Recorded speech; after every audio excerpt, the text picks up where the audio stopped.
Ito yung question number 1. Who is the main character in the story? Sino daw main character dyan? Sang nila utama. Sang? Nila utama. Okay, Sang Nila. What type of animals was Sang Nila Utama originally trying to hunt? Ano daw yung hinuhuli nila Sang Nila dyan sa story? Savage beast. Beast. A beast. What did the king see when he climbed in the large rock of Nol? Ano daw nakita nung hari nung umakyat daw siya sa taas?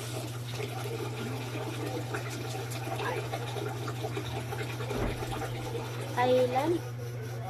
Island. What is the name of island that Sang Nila decided to visit? Ano daw pangalan nung ano? Singapura. Singapura? Singapura, sigurado ka? Ah.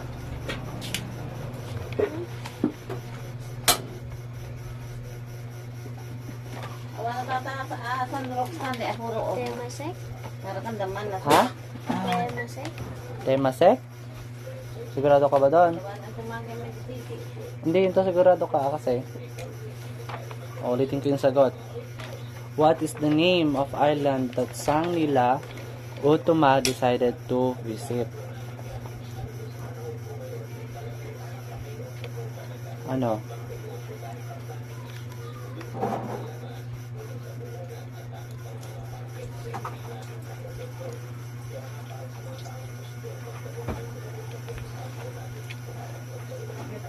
Temasek. Tama.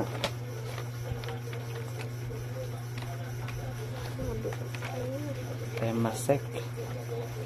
What happened to the weather when the king flat set sail on the island? Ano daw yung nangyari? Nung pupunta daw sila dun sa island, nagkaroon ng alin sa dagat? Nagkaroon ng Bagyo. bagyo. Pwede. Nagkaroon ng bagyo, ng storm. What did the king do with his crown during the storm? Ano daw yung ginawa ng hari? Binato niya yung crown. Yung crown niya. Tama.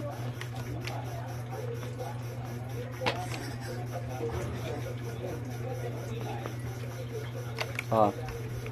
Describe the creature that the king encountered on the island. What did it look like? Nung nasa island daw sila, di ba may nakaharap sila na hinahanap nilang stag, di ba? Yung sinasabi nila. Ngayon, ano daw yung itsura nung nakaharap nilang yon? Para siyang alin? Beast. Ano? Beast. Sigurado ka dyan. Tama.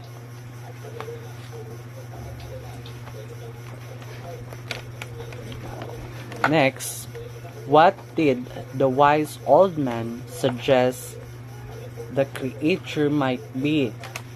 Ano daw yung suggestion? Alam mo yung suggestion? Yung suggestion ng matanda. Yung sinabi ng matanda na yung makakaharap daw nila parang ganito, parang ganito. Ano daw yung sinabi ng matanda sa kanila? Na yung makakaharap nila ay parang alin daw? Halimaw, tama.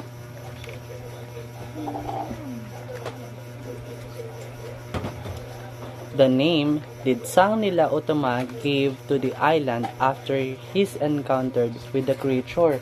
Ano daw yung binigay na pangalan ni Sang Nila Utama doon sa island na yon? Na naging Singapura. Wow, Singapura.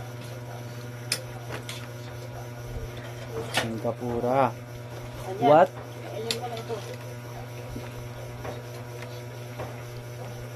What themes can be identified in the story of Sang Nila Utama? What themes of that story? Alam mo yung mga tema?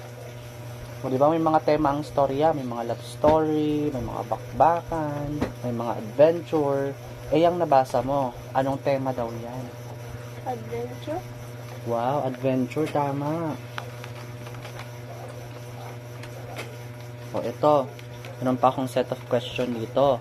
Sasagutin mo lang siya ng True or false. true or false. Alam mo ang true or false? Tama at mali. Number 1.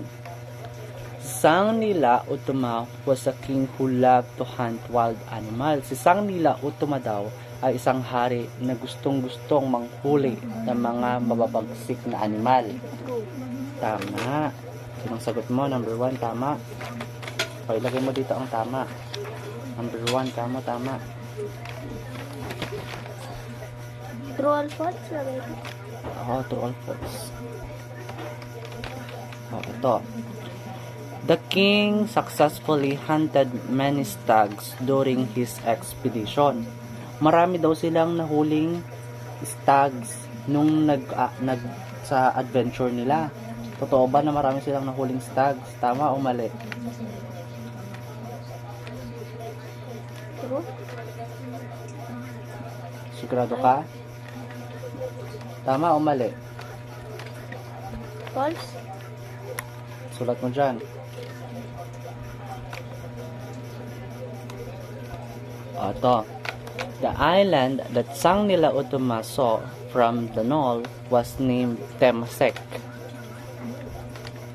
Totoo daw ba na yung island na nakita nila may pangalang Temasek? Sulat mo dyan, yung tama. Ito. The weather was calm and sunny when the king fleet set sail on the island.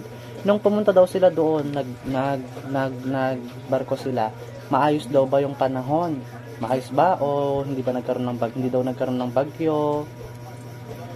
Lagay mo dyan ang sagot. Number 5. Sang Nila Utama threw his crown into the sea to calm the storm. Yung hari daw na Sang Nila, itinapon daw niya yung corona niya, tama ba? Tama. The creature that the king encountered has a blue body and yellow eyes. Yung nakita daw nila, na nakaharap nila na hayop, may kulay blue daw na balat, tapos yellow na mata. Tama ba? Ikaw, sagutan mo kung tama. Oo, blue daw na balat.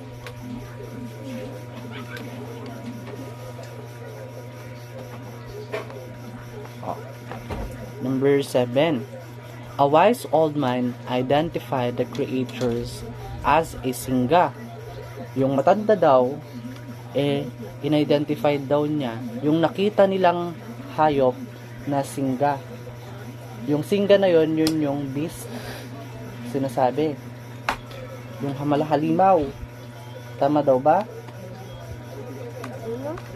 Yung matanda, nakasama nilang hari, kasama ng hari, yung nakaharap daw nila na halimaw na hayop, in-identify daw niya as singa. Sulat mo dyan ang sagot. Ito.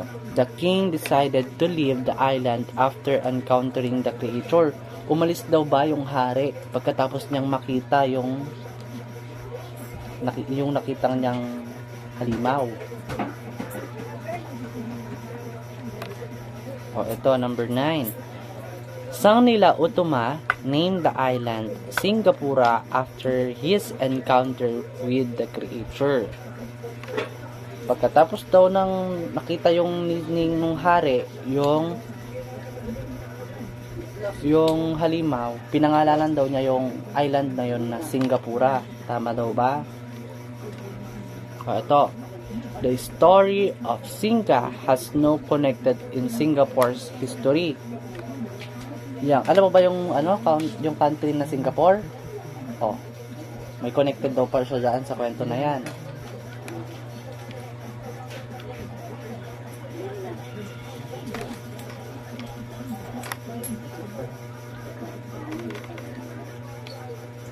Ito. Number 11. Yan ay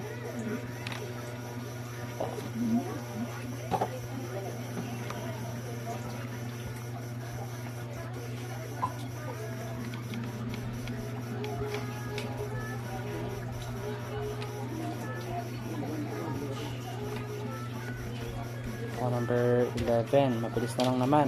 Bonus na yan. 11 bonus ka mo. O, ito number 12. Sang nila utuma was a king who loved to hunt animals. Ay, tapos na pala. Naulit lang. So, ibig sabihin hanggang 10 lang. Tapos na. Ang iyong may susunod pang session, no? Balik ka, ha?